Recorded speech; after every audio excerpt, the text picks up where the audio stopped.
beautiful people. Okay, let's talk about virtue signaling and performative allyship.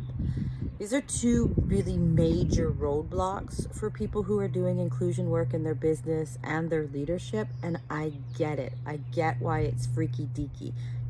Cancel culture, as much as I don't value it, it's out there, and there's a fear in leaders to look at like, I want to talk about my values, but I don't really know fully rooted how I feel about situations. And then when I speak up about it, what if somebody calls me out, right? What if somebody says I'm being performative? What if somebody says that I'm just virtue signaling and using it to leverage my brand?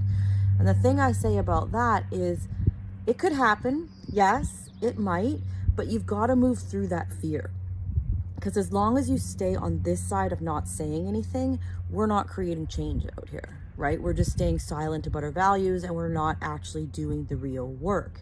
So how I kind of anchor it with leaders that I work with is, if you're doing the work, if you're doing the self-development, if you've got a strategy inside your business, if you're looking at how you can train your team, if you are learning more about topics that matter to you when it comes to value and inclusion, then whatever you say and do about it is not performative. You're not virtue signaling in that space, okay? You're creating community, and that's what we need. We need to normalize these conversations, but it takes courage for you, who's someone who's doing this work, to kind of step into it a little bit more, own your space, and speak about it, right? Create the initiatives to do what it is that you want to do and speak about it in that sense. Now, a point that comes up really often is, like, let's say you come across a situation, someone calls you out or calls you in, which is a language I prefer mostly. Someone calls you into a conversation and you're like, I don't know how to have this conversation. You don't have to know everything. Just like in all of life, it's not about perfection. Perfection has no place in this work. You don't have to know everything. And you're allowed to say in a moment of being like, that's a perspective I hadn't thought of before. Let me think on this and loop back on this conversation. Or that's a topic I'm not fully educated on. I want to go do some research and let's loop back on this conversation. You're allowed to own your place where you are. Let this be me giving you permission to own your place of where you are. You don't have to know everything in order to do the work of inclusion.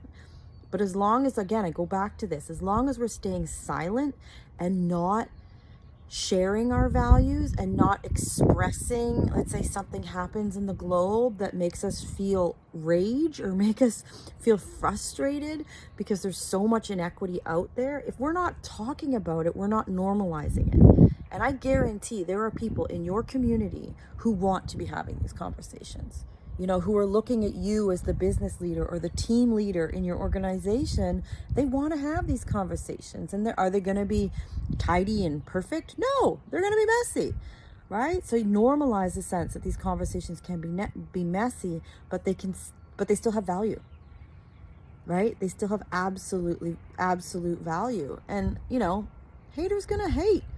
Someone might call you out, and all you need to be able to do and say is, this is my stance. This is how I feel about these value systems. You don't have to agree with them. That's fine. Jog on. Let haters hate. They're going to do what it is that they do. They're going to put the energy into it, however it is. I think that a problem, the byproduct of not speaking up about our values, not sharing initiatives that we're engaged in, is we are just perpetuating silence. And what does that do? Perpetuate the problem. Right? And that's not your goal. That's not my goal, right? So have the messy conversations. And I will say that some of your most heartfelt conversations in the beginning are going to happen one-to-one.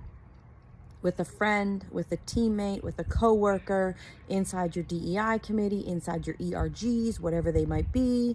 That's where your most heart-to-heart conversations are. And that's where you're going to learn what you need in order to expand your knowledge and expand your capacity in the conversation, right? I say all the time that when you hit a place where you feel doubt, you're like, shit, I don't know what I'm doing. I don't know what I'm talking about in this space.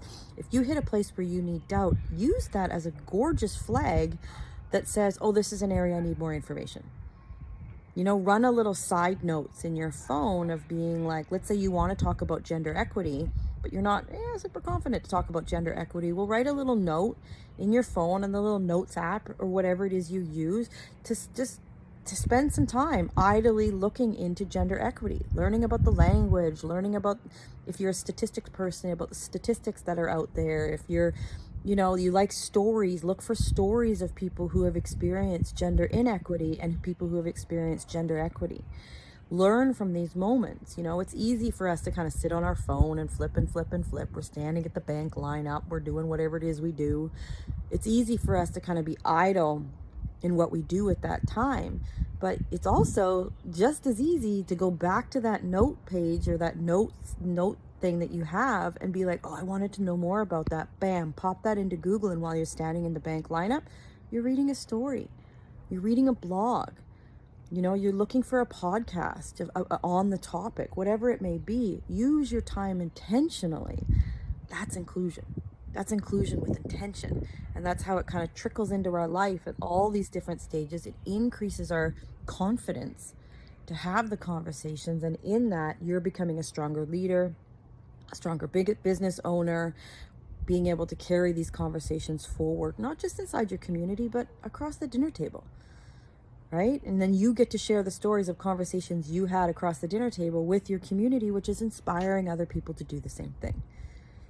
See what I'm saying? This like really dope ass loop that we work on to sort of let inclusion infuse other areas of your life. Rather than staying silent and being scared that someone's going to see whatever you do as virtue signaling, be courageous and step into that. And if somebody wants to say you're virtue signaling, say like, look, these are my values. This is what I stand by. I don't believe I'm virtue signaling because I am doing the work.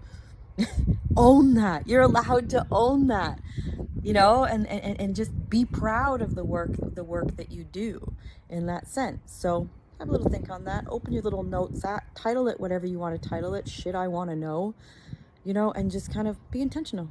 That's my take today. Chat with you tomorrow. Bye, guys.